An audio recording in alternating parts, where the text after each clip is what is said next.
D'où ça vient?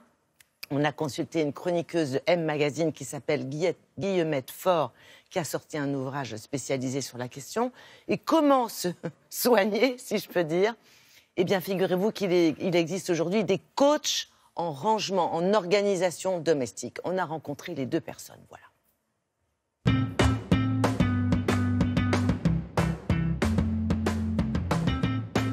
Nous sommes des chasseurs-cueilleurs, en pensant qu'il va se faire avec des photos forts pour Noël.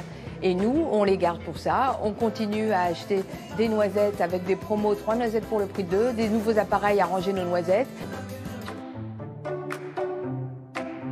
J'ai tendance à accumuler tous les bibelots qui me viennent de ma famille. Et au bout d'un certain temps, ça a commencé à me dépasser. Et de plus, après mon veuvage, j'ai éprouvé encore plus le besoin de libérer un peu d'espace dans ma maison pour pouvoir avancer. Ma méthode est de permettre à la personne de se libérer elle-même d'objets dont elle n'a plus besoin en lui posant les bonnes questions, à savoir, l'avez-vous utilisé? Si oui, il y a combien de temps?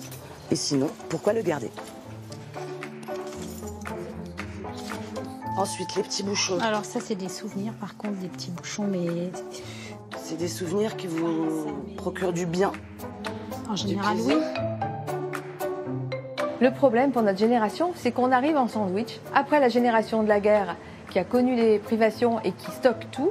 Est-ce que vous conservez cette chose? Je ne sais pas ce que c'est, en fait. Ah, ça c'est un classique. On ne sait pas ce que c'est, on garde. Quand on a peur de se séparer de quelque chose, il faut imaginer quel serait le pire qui pourrait arriver.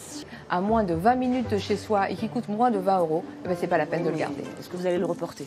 En l'état, non. En l'état, non, malheureusement. Voilà. Donc malheureusement, il faut le jeter. Mon objectif est atteint quand mon client prend la décision de se débarrasser d'un objet et qu'il le fait en ma présence. Ça, ouais, on peut donner. Ces séances m'ont beaucoup aidée parce qu'elles m'ont appris à me débarrasser sans douleur et sans regret d'objets et de vêtements auxquels je pensais tenir. Par exemple, elle me présente un vêtement devant moi, je le regarde, je fais... Vous n'allez pas le mettre? Elle me dit... C'est exactement comme ça qu'il faut faire. J'aime beaucoup, je ne le mettrai pas, donc je ne le garde pas.